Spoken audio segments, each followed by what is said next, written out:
cumplir el turno de pongo, de sirviente, en la gran residencia. Era pequeño de cuerpo, miserable de ánimo, débil, todo lamentable, sus ropas viejas. El gran señor, patrón de la hacienda, no pudo contener la risa cuando el hombrecito lo saludó en el corredor de la residencia. ¿Eres gente u otra cosa?, le preguntó delante de todos los hombres y mujeres que estaban de servicio. Humillándose, el pongo no contestó. Atemorizado, con los ojos helados, se quedó de pie. A ver, dijo el patrón, por lo menos sabrás lavar las ollas, siquiera podrás manejar la escoba, con esas tus manos que parecen que no son nada. Levántate, esta inmundicia, ordenó al mandón de la hacienda. Arrodillándose, el pongo besó las manos al patrón, y todo agachado, siguió al mandón hasta la cocina. El hombrecito tenía el cuerpo pequeño, sus fuerzas eran, sin embargo, como las de un hombre común. Todo cuanto le ordenaban hacer lo hacía bien, pero había un poco como de espanto en su rostro. Algunos siervos se reían de verlo, otros lo compadecían. Huérfano de huérfanos, hijo del viento, de la luna, debe ser el frío de sus ojos, el corazón, pura tristeza, había dicho la mestiza cocinera viéndolo. El hombrecito no hablaba con nadie, trabajaba, callado comía. Sí, papacito, sí, mamacita, era cuanto solía decir. Quizá a causa de tener una cierta expresión de espanto, y por su ropa tan haraposa y acaso también, porque no quería hablar, el patrón sintió un especial desprecio por el hombrecito. Al anochecer, cuando los siervos se reunían para rezar el Ave María, en el corredor de la casa hacienda, a esa hora, el patrón martirizaba siempre al pongo, delante de toda la servidumbre. Lo sacudía como un trozo de pellejo, lo empujaba de la cabeza y lo obligaba a que se arrodillara. Y así, cuando ya estaba hincado, le daba golpes suaves en la cara. Creo que eres perro, ladra, le decía. El hombrecito no podía ladrar. Ponte en 4 patas, le ordenaba entonces. El pongo obedecía y daba unos pasos en 4 pies. Trota de costado, como perro, seguía ordenándole el hacendado. El hombrecito sabía correr imitando a los perros pequeños de la puna. El patrón reía de muy buena gana. La risa le sacudía todo el cuerpo. Regresa, le gritaba cuando el sirviente alcanzaba trotando el extremo del corredor. El pongo volvía, corriendo de costadito. Llegaba fatigado. Algunos de sus semejantes, siervos, rezaban mientras tanto el Ave María, despacio, como el viento interior en el corazón. Alza las orejas ahora, bizcacha, bizcacha eres, mandaba el señor al cansado hombrecito. Siéntate en 2 patas, empalma las manos. Como si en el vientre de su madre hubiera sufrido alguna influencia moldeante de alguna bizcacha, el pongo imitaba exactamente la figura de uno de estos animalitos, cuando permanecen quietos como orando sobre las rocas. Pero no podía alzar las orejas. Golpeándolo con la bota, sin patearlo fuerte, el patrón derribaba al hombrecito sobre el piso de ladrillo del corredor. Recemos el Padre Nuestro, decía luego el patrón a sus indios, que esperaban en fila. El pongo se levantaba de a poquitos y podía rezar, porque no estaba en el lugar que le correspondía, ni ese lugar correspondía a nadie. En el oscurecer, los siervos bajaban del corredor al patio y se dirigían al caserío de la hacienda. Vete, pancita, solía ordenar, después al patrón al pongo. Y así, todos los días, el patrón hacía revolcarse a su nuevo pongo delante de la servidumbre. Lo obligaba a reírse, a fingir llanto. Lo entregó a la mofa de sus iguales, los colonos. Pero una tarde a la hora del Ave María, cuando el corredor estaba colmado de toda gente de la hacienda, cuando el patrón empezó a mirar al pongo con sus deseosos ojos, ese hombrecito habló muy claramente. Su rostro seguía un poco espantado. Gran señor, dame tu licencia. Padrecito mío, quiero hablarte, dijo el patrón, pero no oyó lo que oía. ¿Qué? ¿Tú eres quien ha hablado? Preguntó. ¿U otro? Es a ti a quien quiero hablarte, repitió el pongo. Habla si puedes, contestó el hacendado. Padre mío, señor mío. Corazón mío, empezó a hablar el hombrecito. Soñé anoche que habíamos muerto los dos, juntos habíamos muerto. ¿Conmigo? ¿Tú? Cuenta todo, indio, dijo el gran patrón. Como éramos hombres muertos, señor mío, aparecimos desnudos los dos juntos, desnudos ante nuestro gran padre San Francisco. Y después, habla, ordenó el patrón, entre enojado e inquieto por la curiosidad. Viéndonos muertos, desnudos, juntos, nuestro gran padre San Francisco nos examinó con sus ojos que alcanzan y miden no sabemos hasta qué distancia. A ti y a mí nos examinaba, pesando, creo, el corazón de cada uno, y lo que éramos y lo que somos. Como hombre rico y grande, tú enfrentabas esos ojos, padre mío. ¿Y tú? No puedo saber cómo estuve, gran señor. Yo no puedo saber lo que valgo. Bueno, sigue contando. Entonces, después, nuestro padre dijo con su boca: de todos los ángeles, el más hermoso que venga. A ese incomparable que le acompañe otro pequeño, que sea también el más hermoso. Que el ángel pequeño traiga una copa de oro, y la copa de oro llena de la miel de la chancaca más transparente. ¿Y entonces? Preguntó el patrón. Los indios siervos oían al pongo, con atención, sin cuenta, pero temerosos todos. Dueño mío, apenas nuestro gran padre San Francisco dio la orden, apareció un ángel brillante, alto como el sol. Vino hasta llegar delante de nuestro padre, caminando despacio. Detrás del ángel mayor marchaba otro pequeño, bello, de luz suave, como el resplandor de las flores. Traía en las manos una copa de oro. ¿Y entonces? Repitió el patrón. El ángel mayor cubre a este caballero con la miel que está en la copa de oro. Que tus manos sean como plumas cuando pasen sobre el cuerpo del hombre. Diciendo, ordenó nuestro gran padre, y así el ángel excelso, levantando la miel con sus manos, enlució tu cuerpecito, todo, desde la cabeza hasta las uñas de los pies, y te erguiste, solo, en el resplandor del cielo. La luz de tu cuerpo sobresalía, como si estuviera hecho de oro, transparente. Así tenía que ser, dijo el patrón, y luego preguntó: ¿y a ti? Cuando tú brillabas en el cielo, padrecito, nuestro gran padre San Francisco volvió a ordenar que todos los ángeles del cielo venga el que menos vale, el más ordinario, que ese ángel traiga en un tarro de gasolina el excremento humano. Un ángel que ya no valía, viejo, de patas escamosas, al que no le alcanzaban las fuerzas para mantener las alas en su sitio. Llegó ante nuestro gran padre. Llegó bien cansado, con las alas chorreadas, trayendo con las manos un tarro grande. Oye, viejo, ordenó nuestro gran padre a ese pobre ángel, embarra el cuerpo de este hombrecito con el excremento que hay en esa lata que has traído. Todo el cuerpo. De cualquier manera, cúbrelo como puedas. Rápido. Entonces, con sus manos nudosas, el ángel viejo, sacando el excremento de la lata, me cubrió desigual el cuerpo, así como se echa barro a la pared de una casa ordinaria, sin cuidado, y aparecía avergonzado en la luz del cielo, apestando. Así mismo tenía que ser, afirmó el patrón. Continúa. ¿Y todo concluye allí? No, padrecito mío, señor mío. Cuando nuevamente, aunque ya de otro modo, nos vimos juntos, los dos, ante nuestro gran padre San Francisco, él volvió a mirarnos, también nuevamente, y a ti y a mí, largo rato, con sus ojos que colmaban el cielo. No sé hasta qué honduras nos alcanzó, juntando la noche con el día, el olvido con la memoria, y luego dijo: todo cuanto los ángeles debían hacer con ustedes ya está hecho.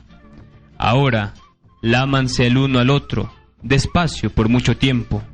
El viejo ángel rejuveneció a esa misma hora. Sus alas recuperaron su color negro, su gran fuerza. Nuestro padre le encomendó vigilar que se cumpliera su voluntad. Muy buenas noches, amigos. Con este hermoso cuento de José María Arguedas, El sueño del pongo, damos por bienvenida a nuestro tercer programa en Noches de Café y Literatura Rebelde, donde como cada miércoles nos sumergimos en este mundo mágico de placer y alegría que es la literatura. Buenas noches, Flor, ¿cómo estás? Muy buenas noches, Ronnie, muy buenas noches a todos los que nos escuchan. Bienvenidos a este su programa Noches de Café Literatura Rebelde. A pesar que nos está acompañando un poco de la garúa, esperemos hacer muy amena este programa. Estuvimos narrando el hermoso cuento quechua, El sueño del pongo, de José María Arguedas. Este cuento originariamente fue recogido de los labios de un poblador cusqueño y fue publicado por José María Arguedas, este gran escritor. Eso estaremos comentando más adelante. También te comento, Ronnie, que estamos con la visita del escritor Enrique Ortiz Palacios, claro, con el que estaremos conversando un poco sobre su obra El ladrón de historias, y estaremos en la amena tertulia. Así que todo esto nos espera en este programa. Así que, ¿qué tal? ¿Cómo estás, Ronnie? Aquí con un poco de frío, ¿no? Ya, vamos a tratar de calentarnos un poquito. Con el café. Los esperamos, chicos. Nos espera un muy ameno programa. Ya regresamos. No se despeguen.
Estamos de regreso en tu programa Noches de Café Literatura Rebelde. El día de hoy vamos a comentar un poco sobre el grandísimo cuento El sueño del pongo, de José María Arguedas. Más adelante en nuestro segmento La Entrevista estaremos con el escritor Enrique Ortiz Palacio, que estaremos comentando su libro de cuentos El ladrón de historias. Así que ¿Cómo está Ronnie hoy? ¿Qué tal? ¿Cómo estuviste durante la semana? Durante la semana, bueno, fatigado, ¿no? Con el trabajo, como que te estresa un poco. Sí, es cierto, el Claro. trabajo es bien cansadito, así que esperemos que esta tertulia nos amenice un poco libere, más, nos libere un claro. poco más. Ya, bueno, luego de haber hecho una adaptación, ¿no? De este cuento, El sueño del Pongo, cuando hablamos de José María Arguedas se nos viene a la mente un ¿Quién gran fue? representante del indigenismo, ¿no? A ver, Flor, para que nos detalles un poco más, sobre la biografía, quién es, cuáles fueron sus obras de José María Arguedas. Claro, Luego le pregunto. Ronnie, claro, tienes mucha razón. Mira, yo cuando leí El sueño del Pongo por primera vez, pensé que era una obra originaria, era la creación de José María Arguedas. Después, cuando me informó un poquito más, me doy cuenta que este gran cuentito ha sido una recopilación que Claro. nuestro José María Arguedas escuchó de un poblador cusqueño, que le narró, ¿no? Entonces, y él ya lo adaptó Lo adapta, y claro. lo publica, ¿no? Entonces, ¿pero quién fue José María Arguedas? Claro, la pregunta. Claro, esa es la pregunta. La José pregunta. María Arguedas Altamirano nació en Andahuaylas el 18 de enero de 1911. Fue un escritor, poeta, traductor, profesor, antropólogo y etnólogo peruano. Fue tantas cosas. Sí. Fue un regalo para nuestra patria tenerlo. Dice, fue un autor de novelas y cuentos que lo han llevado a ser considerado como uno de los 3 grandes representantes de la literatura indigenista en el Perú, junto con Ciro Alegría, Ciro y Alegría, Manuel otro grande, Escorza. Claro. Mira, comentándote, cuando yo vi la biografía de José María Arguedas, que es un escritor maravilloso, nos damos cuenta que él tenía a su papá abogado, Claro. su mamá murió a la edad que él tenía 3 añitos, Queda y fue huérfano, criado sí. Ujú. por su madrastra. Y él literalmente en muchas de sus entrevistas lo menciona, que su madrastra no lo quería. Entonces, y mientras su papá de José María Arguedas salía a hacer sus trabajos a la Ujú. capital o a otros lugares, con nuestro pequeño José María Arguedas se quedaba cuidado de su madrastra. Exacto. Y esta lo mandaba, como no lo quería y su hermanastro tampoco lo quería, lo mandaba a que juegue con los criados, con los A que viva nietos, con los indios, ¿no? que viva con ellos. Sí, sí. Y recién cuando su papá volvía de algún viaje, recién volvía a entrar a la casa. Así que nuestro José María Arguedas, toda su vida, toda su infancia, estuvo al lado de hablar quechua, de estas tradiciones nativas, de esta cultura andina. Esa fue su cuna. Entonces, al crecer de toda esta manera, nació en él este amor hacia los indígenas, y ver las realidades de estas clases sociales, esas desigualdades. Se convirtió en una persona muy sensible al estar solo, que no tenía el amor de su papá por temas de trabajo, al haber perdido a su mamá, el desamor de su madrastra, lo hizo una persona muy sensible. Fue una persona que todos podemos recordar sus grandísimas obras. El zorro de arriba y abajo, Yaguar Claro. Fiesta, Guarmacuyay, wow, son Los ríos grandísimas, profundos, los ríos sí. profundos. Ahora, para no cansarlos mucho, sabemos que José María Arguedas era muy conocido aquí en el Perú y tuvo muchos puestos estatales. Estuvo como director de la Casa de la Cultura, si más no me equivoco, de esas épocas. También estuvo como director el director del Ministerio de Educación, también estuvo como director ahí, pero en este lugar como que se desencantó de lo que era la política pública, a pesar que era en cultura. Entonces no le gustó y se alejó un poco de estos temas y estos cargos públicos para dedicarse a ser catedrático de las universidades en las que impartía sus clases como literatura. Literatura. Sin embargo, ya a finales de su vida, se cuenta que, y es lo que pasó, tuvo varias críticas severas de varios escritores, entre ellos Mario Vargas Llosa, Cortázar. Y nuestro José María Arguedas, una persona muy sensible, no pudo manejar todo este tormento que vivía desde su infancia, porque lo consideraban que era una persona muy sensible. Y se casó, se divorció, se volvió a casar, y aún así fue uno de los pocos, una lista muy grande de escritores que murió bajo el suicidio, llegó a suicidarse. El zorro de arriba y el zorro de abajo es su obra póstuma que publica después de morir él. Pero imagínate, no importa todo ese meollo del asunto que haya vivido nuestro José María Arguedas, hasta hoy reconocemos su literatura y es uno de los íconos de la literatura indigenista. al menos me conmueve toda la vida que llevó nuestro José María Arguedas. Es lo que te puedo contar, Ronnie, sobre nuestro José María Arguedas. Wow. En realidad tienes antropólogo, etnólogo, un gran representante de la literatura peruana, ¿no? En este campo del indigenismo. Claro. Y es su niñez que lo marca él, y tratando de defender esa raíz, como se puede decir, del indio, es porque escribe eso, ¿no? Escribe eso, claro. Tratando de defender a esa raza con la cual él se identificaba más. Claro, y como varias personas dicen, uno es capaz de entender la realidad mientras vive en ella. Claro. Porque él no nos muestra un indigenismo de manera externa, sino nos muestra un indigenismo, la vida del indio de manera interna, porque él convivió con ellos. Y volviendo al tema en sí, que es el sueño del pongo, Ronnie, ¿tú crees que hay algo de Arguedas en el pongo? Claro, en esta hermosa, en este hermoso relato, ¿no?, que hemos leído de antes, ¿no?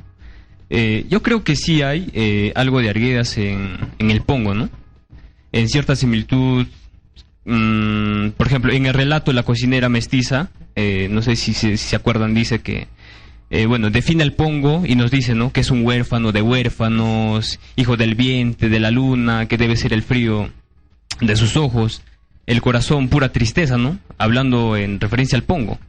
Esta orfandad no es ajena a Arguedas, ¿no?, quien él mismo nos dice en una carta, que escribe él, ¿no?, con sus propias a puño y letra, se puede decir, que nos dice lo siguiente: tuve una niñez y adolescencia bárbaras, la brutalidad de un hermanastro y una madrastra, especialmente de mi hermanastro, que era un verdadero monstruo del egoísmo y maldad, pero que en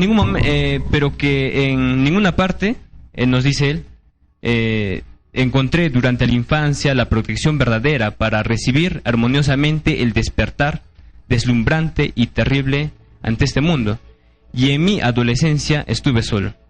En esta carta aparece el sentimiento de orfandad, ¿no?, de José María Arguedas, y desamparo que sentía, y se explica en esa infancia y adolescencia vivida entre dos culturas, ¿no?, una que lo protege, la India, se podría decir, y la otra que lo daña, ¿no? Con lo cual podemos deducir que Arguedas está hablando de una realidad que conoce bien: la orfandad, la profunda soledad del sirviente, que es su propia soledad, ¿no? Y es una soledad y realidad que conoce bastante bien, porque él ha vivido en mayor parte de su niñez. Es cierto, Ronnie, es muy cierto. Y mira, yo cuando era pequeña, cuando leí El sueño del pongo, la interpretación que decía, y conversaba con mi hermana, con personas que habían leído también El sueño del pongo, y decíamos, ¿el sueño del pongo habrá sido un cuento, una narración, o cuando el pongo le cuenta al hacendado que, señor, he soñado esto?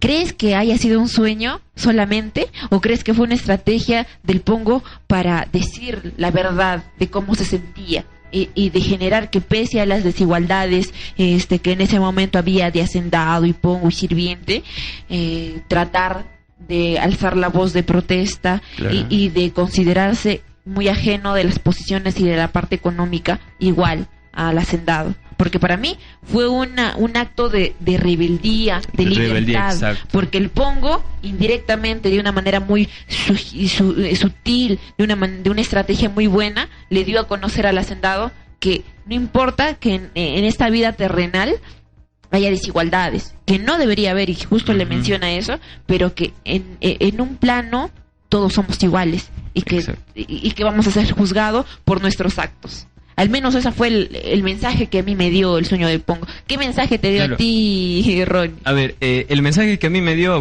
cuando leí El sueño del pongo, el sueño del pongo, como que yo lo hago una similitud, ¿no?, a esa clase de sociedad, de los desposeídos, de los maltratados, de los marginados, que son azotados por las grandes empresas, se podría decir, ¿no? Hasta que hoy en día igual se viene viendo esa problemática, ¿no?, de que las culturas dominantes vienen acá, tratan de aprovecharse de nosotros, ¿no? Es cierto, como dice, a nuestra manera seguimos siendo pongos, pero como el pongo tenemos que buscar la estrategia para más sutil para liberarnos y para hacer cuenta esa opresión que estamos sintiendo. Justo más adelante me supongo que va a pasar una canción. Hay una canción muy bonita que justo se conectó instantáneamente en mi cerebro cuando leí El sueño del pongo, que es Más poder de la Sarita. La Sarita tiene este tema que es entre un rock cumbia, es una mezcla en la que menciona esto, que las personas, nosotros le damos el poder a las personas que tienen el poder. Entonces también nosotros se la podemos quitar. Exacto. Entonces, ese es el mensaje que podemos darles con el sueño del pongo, ¿no? Listo, genial ha sido conversar un poco de lo que es el sueño del pongo. Vamos a seguir conversando un poco con Enrique Ortiz Palacios sobre esta grandísimo cuento y también sobre su obra El ladrón de historias al regresar del corte musical.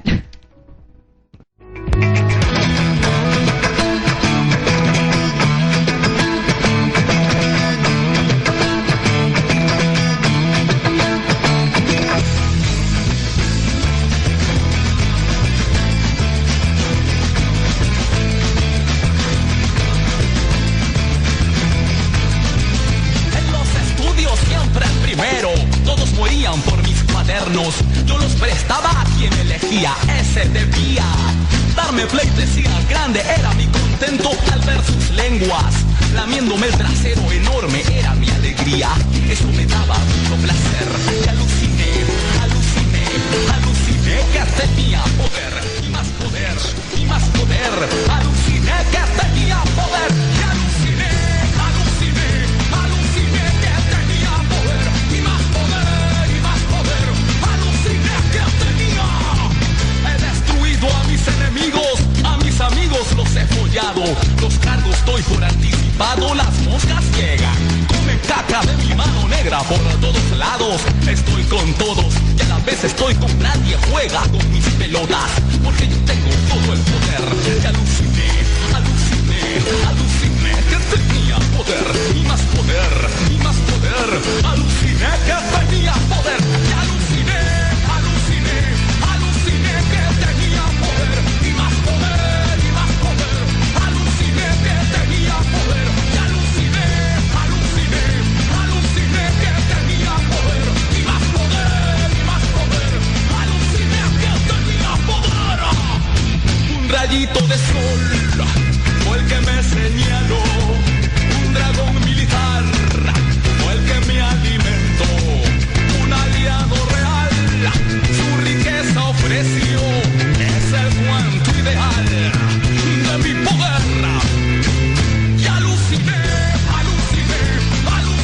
que tenía poder, y más poder, aluciné que tenía poder, y engordé de tratarme el poder, y reventé de tratarme el poder.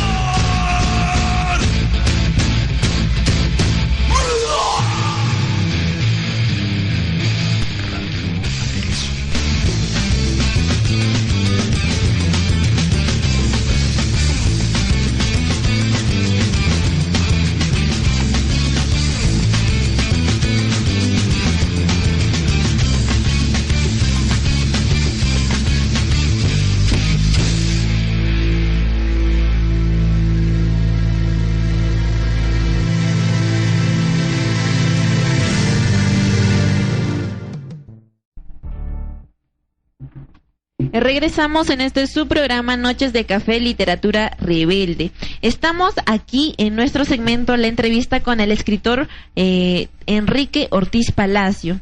Hablemos un poco, conozcámoslo. Estudió en literatura hispanoamericana en la Pontificia Universidad Católica del Perú.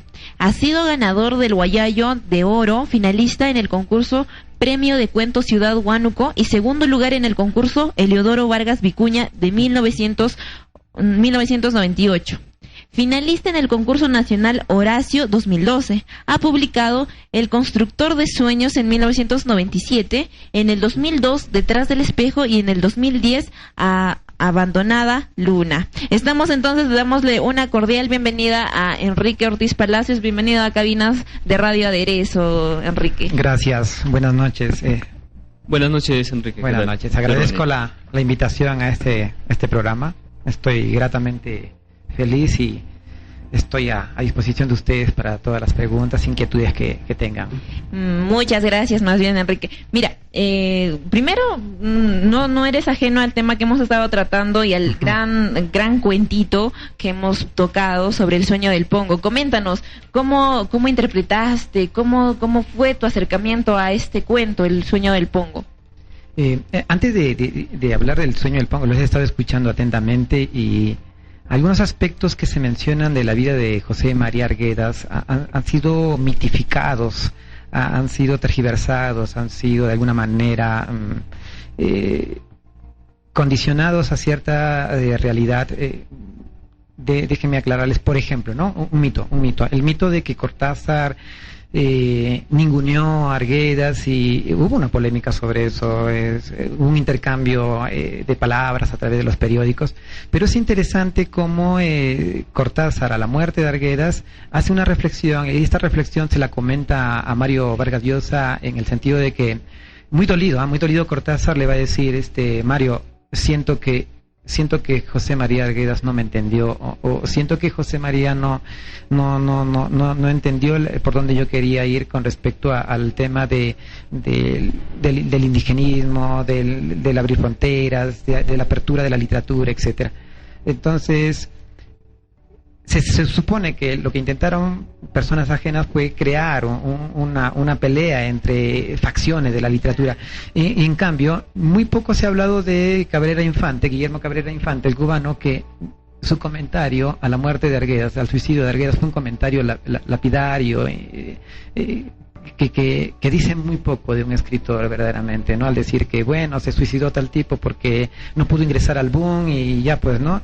Y eso no es correcto. En la literatura no podemos llegar a esos niveles porque el amor a la literatura hace que nosotros, en vez de ponernos piedras, debemos ayudarnos, porque somos supuestamente una hermandad de unos artistas que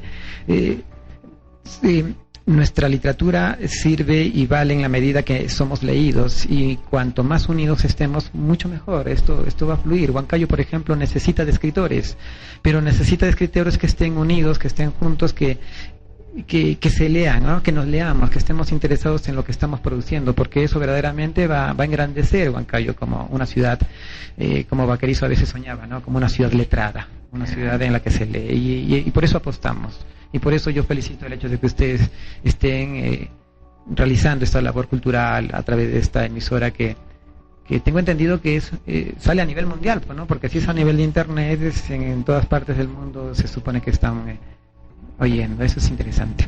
Sí, muchas gracias, más bien, Enrique. Es cierto, mencionaste un punto muy importante y desde el primer programa tuvimos ese deseo. Es cierto, hay mucha literatura en Junín, muchos escritores muy buenos, poetas muy buenos aquí en la zona, pero desconocidos, o hay pequeños grupos que entre ellos se leen. En cambio nosotros que estamos aquí, que hay medios, y es cierto, en Huancayo se están aperturando más medios para poder hacer tertulias, para poder hacer conversatorios y poder compartir un poco de la literatura, pero estamos alejados. Entonces, espacios como este queremos también nosotros como lectores apasionarnos, como nos apasionamos de los clásicos, apasionarnos también de la literatura que están haciendo aquí en Huancayo también. Entonces, muchas gracias en ese caso, Enrique Ortiz. Y es cierto, muy ajeno de la parte biográfica que conozcamos de José María Arguedas, hoy en día colegios estatales particulares siguen leyendo El sueño de Pongo, y hoy en día creo que se está revalorando un poco más la literatura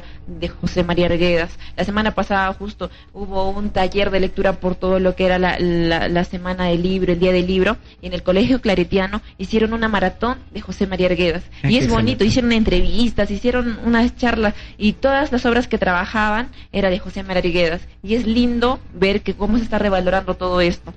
Y miren, hay un libro que se llama La Utopía Arcaica, que en algún momento fue criticado fuertemente, porque en ese texto Mario Vargas Llosa supuestamente es lapidario con el libro Todas las Sangres, que está mal escrito, que esto, que aquello, pero es una interpretación de él. Mira, No quiero dar a entender que Mario Vargas Llosa escribió un libro de crítica sobre José María Arguedas para golpearlo y quedar ahí. No. O sea, eso sería un poco equivocado. Lo que pasa es que Mario Vargas Llosa cuenta que cuando fue invitado a cierta universidad, no sé si fue de Europa o de Estados Unidos, a dar una clase sobre literatura peruana, él dijo, ¿de qué hablo? ¿De quién hablo?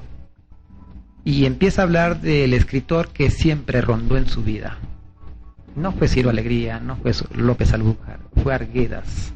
Ahora, hay que tomar en cuenta que Arguedas, en la época en que vivió, era muy conocido, no era un desconocido escritor. Y entonces, en este libro, Mario Vargas Llosa por primera vez hace un estudio bastante interesante de los libros, de la totalidad de libros de José María Arguedas, hasta llegar al libro final, El zorro de arriba y el zorro de abajo. Y dice algo muy, muy bello, dice Mario Vargas Llosa. Qué contradictorio, ¿no? José María Arguedas dice que se va a matar porque no tiene fuerzas para seguir creando, y resulta que este libro, El zorro de arriba y el zorro de abajo, es el que más poder tiene en el sentido creativo. Es algo que llama la atención. Ahora, si bien es cierto, Arguedas, excelente escritor, tiene méritos más allá de que fue un escritor indigenista. Ahora, la pregunta es, ¿por qué Arguedas ha cobrado vigencia? ¿Por qué se le está leyendo más? Aquí hay un detalle bastante interesante. El tiempo es el mejor amigo de un libro. El tiempo es el que decide finalmente si un libro vale o no. No es un crítico, no es una persona, no es un grupo que decide marketear a tal o cual escritor. ¿Y qué es lo que hace interesante este libro? La sinceridad con la que escribe. Arguedas era eso. Arguedas fue un tipo que verdaderamente cada línea que escribía, siendo antropólogo, pues, ¿no?, lo escribía pensando en la connotación que iba a tener el texto. Eso ha pasado con Todas las Sangres. Mira, en un momento se dijo que, en la famosa mesa redonda, se dijo que el libro de Arguedas, Todas las Sangres, era un libro que no aportaba, que no servía, y ahí sale la frase famosa de él, ¿no?, en ese conversatorio que lo atacaban, ¿no?, y decía, ¿qué? Entonces, ¿he vivido en vano? Y esa frase es, ¿he vivido en vano? O sea, lo que yo cuento no es cierto. O sea, ¿dónde estoy? Y obviamente él está hablando de una parte del Perú, y parece que en ese momento estos críticos no entendían eso, ¿no? Ellos pensaban que hablaba del Perú en general. Pero fíjense, la temática de Todas las Sangres es la temática que todavía nos ronda, ¿no? Las minerías que de manera tan prepotente invaden propiedades, comunidades. Eso es Todas las Sangres. ¿Y qué ha cambiado? ¿Qué ha cambiado en nuestro país? O sea, es un gran aporte. Ahora, otro detalle interesante, y vuelvo a Mario Vargas Llosa. Cuando Mario Vargas gana el premio Nobel, en el discurso, ¿de quién habla? ¿A quién recuerda? ¿A qué escritor peruano menciona que le llamó la atención, que significó mucho en su vida? José María Arguedas. Esa sola mención en la entrega de un Nobel invita a que se siga leyendo a este escritor. Y ahora, que las personas en diversas partes del mundo lo estén traduciendo más, indica que lo que él ha escrito verdaderamente sigue teniendo vigencia, y estaríamos hablando del clásico, porque los clásicos son esos libros que nunca mueren.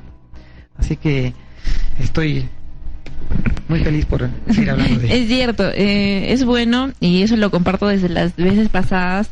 Los escritores de Huancayo son apasionados, y no es excepción contigo, Enrique. Te apasionas bastante con lo que dices, y es cierto, si nosotros como lectores y como las personas que tal vez están oyéndonos y nos escuchan y miran cómo nos apasionamos con todo este mundo de la literatura, que nosotros estamos en la parte de lectores, que nos somos sometidos a su voluntad, como diría Edgar Allan Poe, y es cierto. Pero cuéntanos, Enrique, cuéntanos, ¿cuál fue tu primer romance? Si miro cómo te apasionas cuando nos mencionas y todo el tema de lo que es El sueño del Pongo, ¿cuándo te enamoraste de la literatura? ¿Cuál fue tu primer contacto con la literatura? Ay, qué interesante pregunta. Siempre hubiese gustado que me la hagan. Mira, yo ya tengo 44 años, y en mis épocas, cuando el mundo era en blanco y negro, habían unos unos caramelillos, unos dulces que se llamaban cocolizos, algo así, ¿no? Y en esos venía agregado un cuentito. Y bueno, pues, ¿no? Y yo no sabía leer porque tenía 5 años y en esa época todavía no estaba permitido leer. No sé si hasta ahora. Y bueno, pues, ¿no? Intentaba saber qué había dentro. Entonces, por esas épocas había en casa, no había la piratería, no había la posibilidad de libro pirata, así que o tenías el libro original o no, ¿no? Y los libros hasta ahora siguen siendo caros. Lamentablemente aquí también tiene que ver con políticas del Estado, pero bueno. Y ahí surge la imagen de mi hermano José, y bueno, es grato porque hoy él está cumpliendo años y... ¡Oh, qué genial! Y verdaderamente lo menciono en mi primer cuento. Él se perdió hace 5 años en los Estados Unidos y no sabemos nada de él, ¿no? Pero siempre tratamos de recordarlo. Y mi hermano José, el que nos leía, a mi hermano menor y a mí, nos leía cuentos de un libro llamado novelas... Cuentos y leyendas populares, Cuentos y leyendas populares. Un libro que he tratado de buscar y no he encontrado en ninguna parte, la verdad. Y allí, por ejemplo, tuve el primer contacto con un cuentito, la historia de un niño que quería entrar a una casa inmensa donde todo habían árboles y quería jugar y se metían muchos niños, entre ellos hasta que aparece el dueño y los espanta, ¿no? Pero se hace amigo, algo así, no estoy recordando bien la historia, pero finalmente es un cuento de Oscar Wilde, El gigante egoísta. Entonces ya tenemos el primer contacto. Verdaderamente quedé fascinado con esa historia y yo, pues, que no sabía leer, cada vez que él se iba a la escuela yo abría el libro, un libro de 500 o 400 páginas, ¿no? A mi edad era pues un librón, y me ponía a indagar las letras y mira, y yo lo que veía eran una hoja en blanco con cositas negras que luego, bueno, sabía que eran palabras, ¿no? Pero que no sabía que había dentro, y me llamaba la atención ver eso y decir cómo esto, que es un papel y estas cositas negras puedan transmitir tantas emociones. Por ahí empezó mi contacto, o sea, que mi hermano me haya leído historias y él se tomaba ese afán, se disfrazaba, si la historia tenía que ver con un oso, él iba y le robaba en el armario el sacón a mi madre y se lo ponía y bueno, pues no hacía de oso y todas esas cosas, y sí, pues por ahí está mi contacto con los libros, mi acercamiento. Genial, Enrique. Y es cierto, hoy en día está muy en boga y en algún momento me nació también el hecho de hacerlo, de los famosos cuentacuentos. Y es como, creo que es un medio, una estrategia buena para enganchar a los niños, sí. Y no solamente a los niños, a los jóvenes, a los adultos, para el tema de la lectura. Les soy sincero, yo también me enganché con los cuentacuentos, con los cuentos que me contaba mi hermana desde muy pequeña. Entonces decía, voy a aprender a leer para poder, ya el tiempo que tal vez no tiene ya para contarme, para poder vivir eso, porque se emocionan cuando hacen un cuentacuentos, sí. Y es genial. Y cuéntanos, Enrique, ¿cuándo fue tu primera publicación? ¿O cuándo ya diste a luz un primer libro? Mi primer libro en realidad no fue libro, yo le llamé plaquetita, se llamó Mi zapato de tierra. En él escribí unos 10, 11, 12 poemas.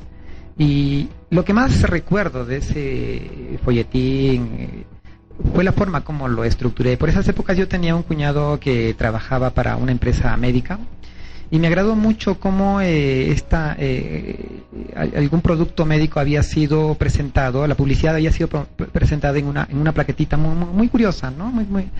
Y yo dije, esto lo voy a replicar en mi primera plaquetita, y lo hice y llamó mucho la atención en ese sentido, ¿no? Claro que con los años lo he encontrado por ahí este poemario, estas líneas, y la verdad no estoy muy encantado con lo que escribí, pero bueno, empecé por ahí. Esto habrá sido por los años 94 o 95 más o menos, ¿sí? Después ya el año 97 saqué un libro más o menos formal, y ya por esas épocas yo empecé a conocer al doctor Vaquerizo, y yo le planteé, le comenté el proyecto de sacar una plaquetita, ¿no? Que era típico en esa época, y él, tan temperamental, me dijo, oiga, ¿por qué él hablaba así? No, oiga, usted, pues. saque un libro, ya déjese de plaquetitas y de esas cosas, ¿no? Entonces coincidió que me conociera con Cirilo López, el promotor de la revista Cascadas, y él me dijo, oye, ya pues saquemos un libro. Y aquí viene un detalle, ya publicar un libro no solamente, mira, entre nosotros los escritores de esta parte, no sé si le pasa mucho, no solamente es escribir el libro, corregir el libro, sino también ponerse a ver cómo lo publicas, cómo lo vendes, o sea, somos todo al mismo tiempo. Al principio yo me quejaba de eso, pero ya estoy con mi cuarto libro, en realidad sería mi quinto con su segunda edición, y siento que viendo hacia el pasado, como decía Steve Jobs, conectando los puntos, veo que sirve, o sea, me enseñó, está bien, hay que tocar las puertas, es un producto, y eso es una recomendación que yo les doy a las personas, a los que escriben en Huancayo. Cuando saquen un libro, no nos avergoncemos de vender, es un producto, hay que tocar puertas, de 10 puertas, pues una se nos abrirá y bien, ¿no? Y tampoco rebajemos nuestro trabajo, cuesta tanto y vale esto, ¿no? Y ahí estamos. Luego de eso, el año 99, no me acuerdo muy bien las fechas, saqué mi segundo libro de Detrás del Espejo. Ese libro me ha traído muchas anécdotas. Detrás del Espejo es un libro de poesía, que ese libro lo trabajé con una editorial limeña, si no me equivoco, Arte Idea, y espero que mi amigo Roncal no se moleste con lo que voy a contar. Yo publiqué en Lima porque dije, no, ya, pues hay que salir del entorno local, y para eso tengo que buscar una editorial limeña. Y bueno, pues me costó bastante, hay que ahorrar y todo ese asunto. Y no me entregaba el libro. De los 1.500, si no me equivoco, 500, ¿no? No me entregaban los libros, y entonces la llamada, ¿qué pasó aquí, allá? Y en una de esas me dice, mira, la verdad, los libros están en tal calle del centro de Lima y yo no tengo tiempo, ve tú a recogerlos. Y fui pues, y de los que sobraban, ¿no? Si eran 200, el señor me dijo, sí, hay unos libros, pero están en el sótano, se han humedecido, y de los 200 que me quedan, pues habrán 50. Ahí he rescatado unos cuantos. Esa fue la historia de ese libro, y tiene más anécdotas este libro. Un día que me fui a esta zona llamada La Cachina a buscar libros, me encuentro con mi libro, Detrás del Espejo. Y yo, verdad, me sorprendí, me enojé, me sentí muy mal, y me acuerdo que le pregunté al señor cuánto costaba el libro, y él me dijo, o sea, 50 céntimos. Y ya ahí terminé de destrozarme, ¿no? Y luego me habrá visto la cara y ya, te lo dejo a 30 céntimos mi libro. Y miren, eso decidió a que no escribir, ya tenía mi siguiente libro, que no publicara hasta 6 años después, porque Abandonada Luna, el tercer libro de poesía, salió 6 o 7 años después. O sea, yo ya estaba muy, muy resentido con lo que me había pasado, y consideraba que no tenía sentido escribir si nadie te lee, ¿no? Porque nosotros nos debemos a los lectores. Y bueno, pues al final, este mismo libro, muchos años después me entero que había aparecido en bibliotecas de los Estados Unidos. Es ese libro que está, por ejemplo, en Yale, en Berkeley. Yo me pregunté, ¿y cómo este libro ha llegado hasta allá? ¿Qué ha pasado? ¿Cuál fue su camino? Y ahí también llegué a la reflexión de que los libros yo podré crearlos, pero cuando salen ya buscan sus propios caminos. Y verdaderamente este es un antes y un después para mí. Yo ya no tengo ningún prejuicio, o no me planteo obstáculos. Si yo saco un libro, eso sí, me preocupo en que salga bien. A veces estamos con el problema de darle tantas revisiones que se nos escapa una palabra, un término, y eso no nos agrada, porque este libro, último, El ladrón de historias, en segunda versión, lo he trabajado con un amigo que trabaja, es diseñador, trabaja conmigo, me gusta su trabajo, y le ha puesto mucho cariño, mucho amor, y estamos siempre procurando mejorar. Yo le he dicho a él que debe sacar una editorial para promover a los escritores, que hay muchos acá, a los escritores huancaínos. Así que... continuando con las preguntas, ¿no? Con todos los comentarios que has hecho, Enrique, se me vino a la cabeza la siguiente interrogante. ¿Uno necesariamente escribe para que publique? Porque eso sería la pregunta, porque se sabe que hay bueno, se dice que hay muchos buenos libros que no se publican y otros, bueno, unos se podría llamar no tan malos libros, pero que se publican y en realidad tienen gran apego, ¿no? En realidad los buenos libros que no se publican no son libros, pues. Así que aquí hay un detalle, y cuando uno escribe un libro, puede hacerlo por ego, puede hacerlo porque quiere hacerse famoso, o como decía algún escritor, ¿no? Para tener más chicas o enamoradas, ¿no? No sé, la verdad, cuáles pueden ser sus inclinaciones o intenciones. Pero la verdad yo pienso que el trasfondo es que si tú sientes que tienes un don, la facultad, la habilidad de escribir, entonces si te nace escribir, imaginar, fabular historias, y en algún momento sientes que eso ha cuajado y que puede gustar a los demás, entonces yo pienso que les nace a algunos la necesidad de publicarlos, ¿no? Y aquí déjenme decir una cosa. He conocido a lo largo de mi vida a muchas personas que, sí, es lo que tú mencionabas, de los buenos libros, pero que no se han ido publicados, que me han mostrado sus trabajos muy buenos y que no se han animado nunca a publicarlos. Y he conocido personas que no eran un trabajo muy bueno, hemos visto la posibilidad de mejorar ello y que lo han publicado y ha salido y bien. O sea, yo pienso que cuando uno escribe un libro, 2 libros, 3 libros, y hace una autocrítica y revisa o lee lo que ha escrito, yo pienso que siempre va a estar inconforme. Porque si no estamos inconformes no vamos a crecer como escritores o como artistas en general, ¿no? Déjenme mencionarles un ejemplo. Alejandro Sanz es un cantante que me agrada mucho. Él tiene un álbum que se llama Básico. Era chiquillo, creo 17, 18 sí. años, y la voz verdaderamente es chillona, es terrible. Sí. Pero miren ahora, ¿no? Yo supongo que es así. Uno siempre escribe algo, publica, corrige, quiere mejorar. Y en la literatura, en las personas que escribimos, el insumo, la forma que nos hace mejorar nuestros trabajos es las lecturas, la lectura constante. Hay que leer, leer y leer. Hay que leer de todo. Si no, pues no estamos realizando nuestro trabajo como deberíamos ser. Es cierto, tienes muchísima razón, Enrique. Tengo en mis manos la segunda edición, me comentas, sí, de El ladrón de historias, un libro de cuentos. Nos gustaría que nos puedas compartir algún cuento o algún poema, no sé exactamente, de toda tu trayectoria literaria, para que el público que nos esté escuchando pueda conocerte un poco más.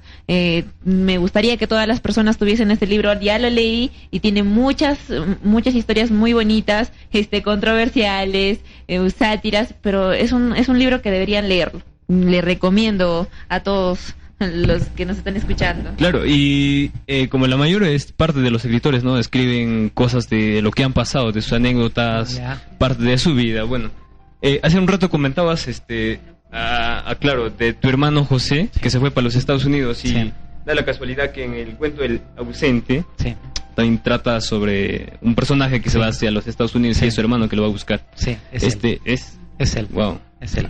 A ver, cuéntanos un poco más, ¿qué podemos encontrar en la temática de, por ejemplo, de la poesía, que también nos va a hablar más adelante? ¿Qué temas encontramos en la poesía de Enrique Ortiz Palacios y en la narrativa, ¿no? Mira, hablar de mis libros o de mis poemas, no he traído hoy día ningún libro de ninguno de mis libros. No soy muy adepto a esto de memorizarme mis propios poemas y estar recitándolos, ¿no?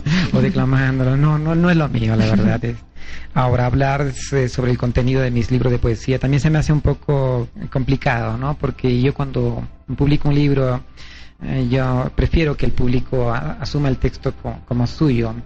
Y sobre esto, para zanjar el tema de mi libro de poesía, tengo una anécdota de un exalumno que alguna vez le sorprendí con uno de mis poemas que había entregado a una chica como cosa de él y que a la chica la había conquistado. Entonces, wow, si eso sirvió para ello, wow, genial, ya no es mío el cuento, el poema.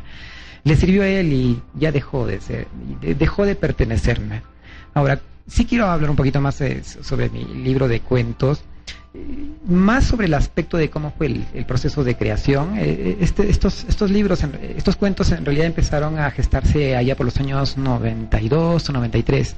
En realidad yo he escrito poesía y cuento paralelamente. Y se cree que el que es poeta no puede ser cuentista y el que es cuentista no puede ser ensayista, y no. Qué aburrido sería, ¿no? Que nos limitemos a un solo campo. Claro, con esto no quiero decir que hay personas que se dedican a una temática y continúan con ello y bien, ¿no? Hablo por mí. Estos libros los empecé por esas épocas hasta que más o menos en el año 2000, si no me equivoco, 2001, ya vi que había un libro más o menos sólido y me animé a presentarlos a uno que otro concurso y no pasó nada hasta que se presentó el famoso concurso Horacio y bueno, pues el libro quedó finalista y eso sí me empujó a publicarlo, porque la verdad, después de mis 3 experiencias del libro, cuando trato de sacar uno siguiente, no solamente tengo que pensar en el idealismo de, bueno, lo publico y invierto en ello, porque no solamente es invertir en el libro en sí, sino en la publicidad, porque es un material que tiene que leerse. Y tengo que preocuparme mucho si el libro va a tener aceptación, si se va a leer, si va a llegar a las personas, si no se me va a acumular en casa, etcétera, etcétera. Entonces, el premio sirvió, fue verdad una forma de estímulo, ayudó, se leyó en muchos lugares y tuve algunas invitaciones a algunas ciudades y bien.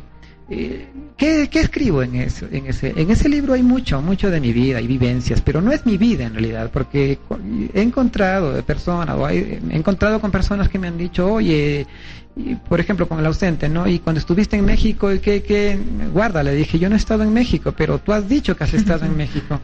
No, es el narrador que ha estado en México. Le digo, yo no. Y me miran de una manera extraña, ¿no? Como que, entonces, ¿para qué escribes algo que no es cierto, ¿no? Pero es eso en realidad un libro, es la verdad y la mentira, como decía Mario Vargas Llosa.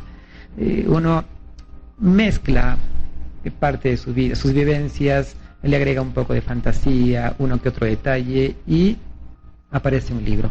Por ahí hay uno que se llama La historia de Vicente Méndez. Sí. Me gusta comentarlo mucho porque es una historia que parte de un hecho bastante real. Esta historia me la comentó mi padre. Un día me dijo que un amigo suyo allá en la zona de Concepción había mandado a hacer una tapia, una pared de adobe o de tapes de barro, y había contratado unas personas que le hagan la labor. Y bueno, pues entre trabajar y hacer huecos encontraron un tapado. ¿Ya? Y la verdad, la persona a la que le ocurrió esto es un tanto maquiavélico el señor, ¿no? Y uno como quien dice, ¿no?